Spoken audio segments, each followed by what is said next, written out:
Have you ever heard the term shadow economy and wondered what it means? You might also hear it called the underground economy or the informal economy. In simple terms, the shadow economy includes all the work and trade that happens outside the official system. It is not recorded by the government, it does not follow all the rules, and it often avoids taxes.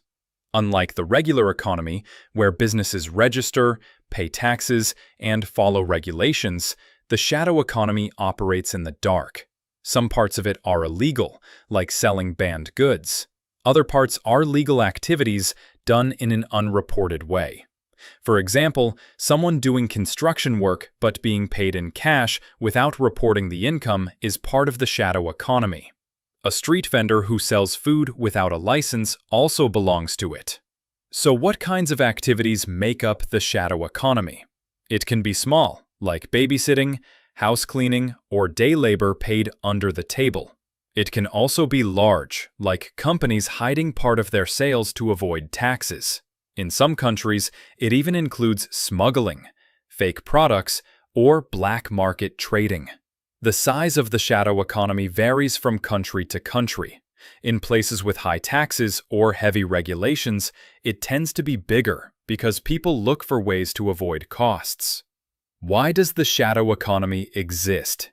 One reason is taxes. When taxes are high, some people prefer to work in cash and not report their income. Another reason is complex rules. If starting a legal business is difficult or costly, people may choose to operate informally instead. Unemployment also plays a role.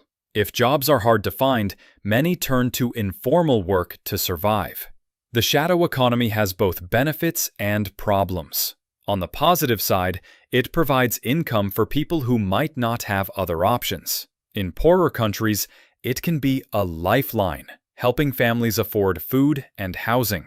It can also make goods and services cheaper because they avoid official costs. But the downsides are serious.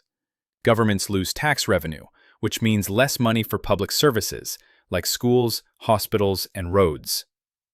Workers in the shadow economy often lack legal protections.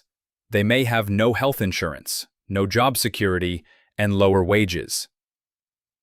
Businesses in the legal economy also face unfair competition from those who avoid rules and taxes. To sum it up, the shadow economy is all the work and trade that happens outside the official system.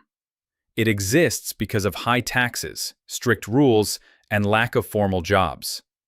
While it can provide income and opportunities, it also creates problems for governments, workers, and the overall economy. Thanks for watching, and if you enjoyed this explanation, remember to like, share, and subscribe for more simple breakdowns of big economic ideas.